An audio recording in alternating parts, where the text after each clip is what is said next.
في نوع من الرجاله ماشي في حاله، دايما ساكت، ما بيتكلمش كتير، بس اول ما بيخش مكان الكل بيحس بوجوده، ما بيعملش دوشه بس صوته اعلى من الكل. فده مش الفا ولا نرجسي، ده سيجما.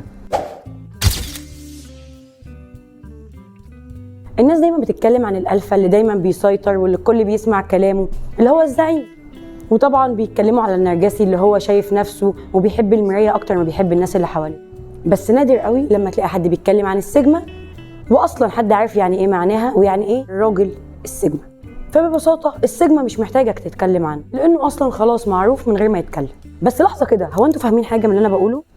طيب تعالوا نتكلم من البدايه واقول لكم ايه هي شخصيه السيجما. السيجما بيقول لك انا مش قائد بس ما حدش يقدر يقودني، انا مش عايز اعجبك بس غالبا انت هتعجب بيا، وبرده انا مش اجتماعي بس انا فاهم الناس اكتر من نفسهم.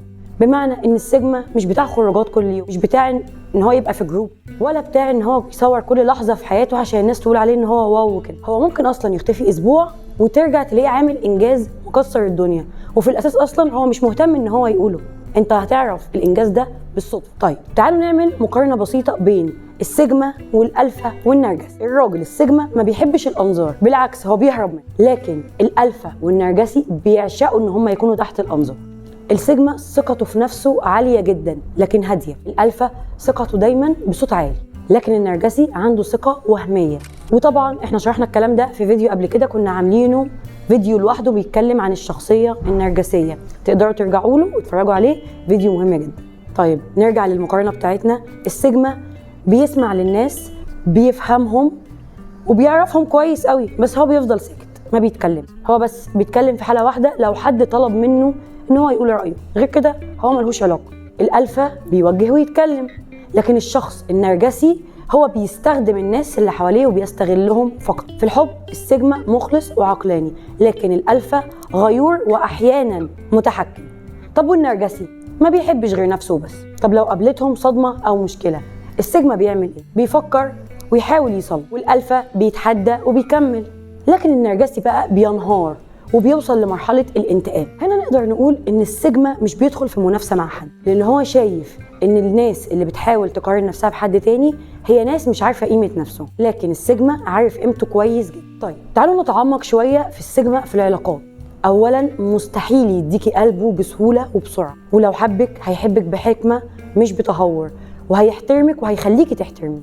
بس خدي بالك لو حاولتي تلعبي بمشاعره هيقلب الصفحه قبل حتى ما تلحقي تكتبي اول سطر فيها. فهو بيقول لك انا مش ضد الحب، انا ضد التعلق المرضي، انا مش بكره الناس بس انا بكره التزييف، انا مش معقد انا بس مختلف.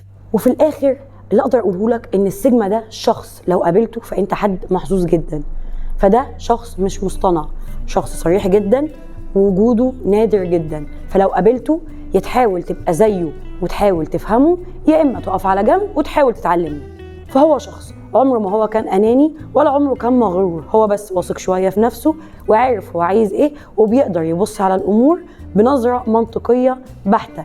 هو مش عايز كل الحاجات دي، هو مش عايز كل الناس الكتيره اللي حواليه الكدابه، هو بس عايز حواليه الناس اللي بيعليهم وبيعلمهم. لو انت شايف نفسك سيجما ما تتكلمش، سيب الناس هي اللي تلاحظ. ويا ريت يعني ما تبقاش شخصيه نرجسيه وثقتك في نفسك تموتك وتقعد تقول انا سيجما. الفرق بينكم كبير جدا، والسيجما عمره ما محتاج يقول ده للناس. فما تنساش تعمل لنا لايك وكومنت تكتب فيه عمرك قابلت شخص سيجما في حياتك، وهل لو ما قابلتوش لسه تتمنى انك تقابله ولا لا. يا ريت كمان تكتب لنا ايه رايك فيه. سلام.